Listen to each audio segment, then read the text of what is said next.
square root of -1. I love math and science. I love the way the human body works, and I love music. So today's my opportunity to share a little bit of each of those with you.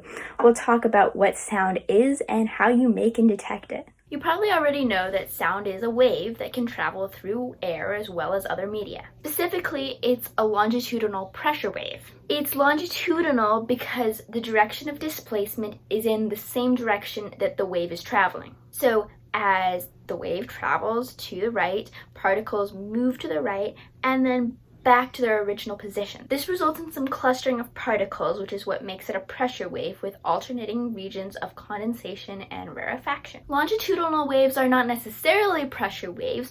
For instance, take a slinky. Coils of springs still move along the axis of the wave's travel, but they don't actually condense or rarefy beyond the amount needed to actually bend that material. Instead, it just displaces the air between those coils. An example of a wave that's transverse rather than longitudinal is the wave that my string makes when I play violin. It might be unclear which direction that wave is traveling in, but look at it this way. If I take a string with a loose end and introduce a wave, then it travels from my hand down to the other end of the string and then just peters out there somewhere. If I were to tie the other end somewhere, it travels down and then it comes back flipped. If I send repeated waves at the right frequency, the waves going out and coming back create a standing wave. So the wave on my violin string is a standing wave traveling back and forth from bridge to scroll.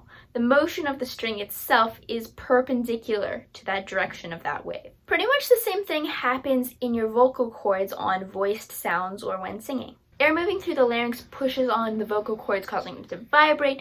This vibration in turn causes a disturbance in the surrounding air, and then the pressure wave that is sound propagates outward. So how does air passing the vocal cords get them to vibrate? Well, it's the same good old Bernoulli effect that keeps eagles and airplanes up in the air. Bernoulli said that air moving faster has less pressure. So what you have first is positive pressure from the lungs pushing up on the vocal cords, pushing them apart, and then as soon as they part, a stream of really fast moving air flows through. This has low pressure due to Bernoulli's effect, and so the negative pressure from the fast moving air pulls the cords shut again, and so the process repeats. Because vocal cords have two fixed ends, just like a violin string, they can resonate at specific frequencies or pitches. We change the frequency to different pitches by stretching out our vocal cords or by loosening them. Specifically, we have the equation frequency equals 1 over twice the length times the square root of tension over linear mass density, how bulky they are. Once we have pitch, the rest of sound variations are in timbre, which we'll talk about in a moment, or in articulation. Not all consonants require voicing, so your vocal cords are not always used when making sound. For instance, the following pairs of consonants are exactly identical, except the ones on the left are unvoiced and the ones on the right are voiced. P, b, f, v, t, d.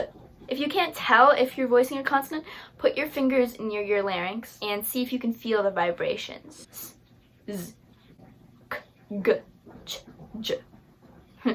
Whispering isn't just talking softly. When you whisper, you leave everything unvoiced, including the vowels. This makes pairs of consonants hard to distinguish. These non-resonant sounds are from waves that are not standing waves and so do not resonate at a given frequency. This chaos produces sound waves, but not pitch. But even when you hear a pitched sound, there's a big difference between the sound that my voice makes, and the sound that, say, my violin makes. Musicians call this timbre, and timbre results partly from the presence of higher harmonics. I gave you the equation for frequency before, but that's not really the whole story, because there is more than one way to create a standing wave on a string with two fixed ends.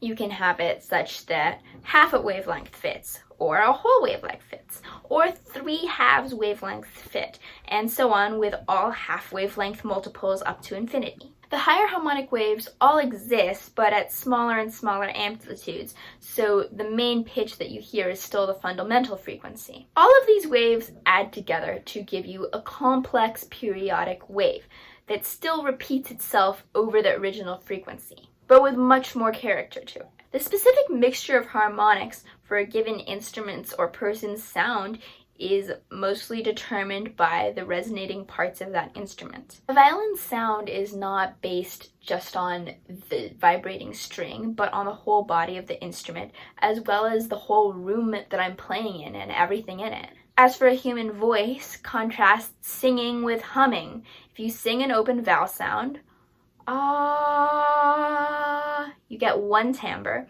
but if you hum, the air passes through your nose.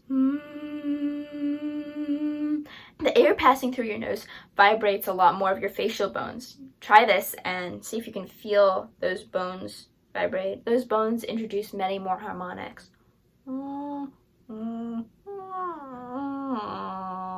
This is so cool. Okay. So you can make sound, but how do we detect it? Well, sounds travel through the air, they reach your outer ear and are funneled in down the ear canal. This canal resonates rather like the pipes of a marimba, amplifying the sound. The sound then hits the eardrum, vibrates through the 3 bones of the middle ear, and hits the oval window, where it's transmitted to the inner ear. Before we dive any deeper, why so many steps to get there? See, to enter the fluid of the inner ear, sound waves would have to move from thin air to thick fluid. Now look at what happens when a wave passes from a thinner string to a heavier one. Most of the waves reflected backwards to the first string. The same thing happens for pressure waves in fluids, and a direct transition would transmit only about 1/30th of the sound energy into the fluid of your inner ear. The ossicles have a sort of lever action, reducing the area over which force is distributed, and therefore making the pressure on the oval window actually 20 times greater than that on the eardrum. Inside the cochlea of the inner ear, named for its snail-like appearance, is the basilar membrane, which is composed of many little fibers of increasing length, each tuned precisely to resonate with a specific frequency. Little hair cells detect the vibration and the impulse is passed on to the auditory nerve. Humans can detect frequencies between 20 Hz and 20,000 Hz maximum, but we're most sensitive at hearing between 500 and 6,000 Hz. Those of you who might be musicians are probably realizing that this sensitive region is a bit higher than human voices. Men talk at about 85 to 180 Hz typically, while women talk between 165 and 255 Hz. So why evolve to primarily hear higher sounds than that? Well, one theory is babies. A baby in significant distress will cry at a frequency of about 600 Hz. Obviously, very important to be attuned to. Also, when we scream, we tend to raise the pitch of our voices to get attention. So maybe those higher pitched sounds were still the more urgent things to be listening to. Okay, so what briefly is loudness? Well, intensity is related to the amplitude of a sound wave, i.e. the difference in pressure between the points of condensation and those of rarefaction. Specifically, intensity is the amount of energy delivered to a given area per time.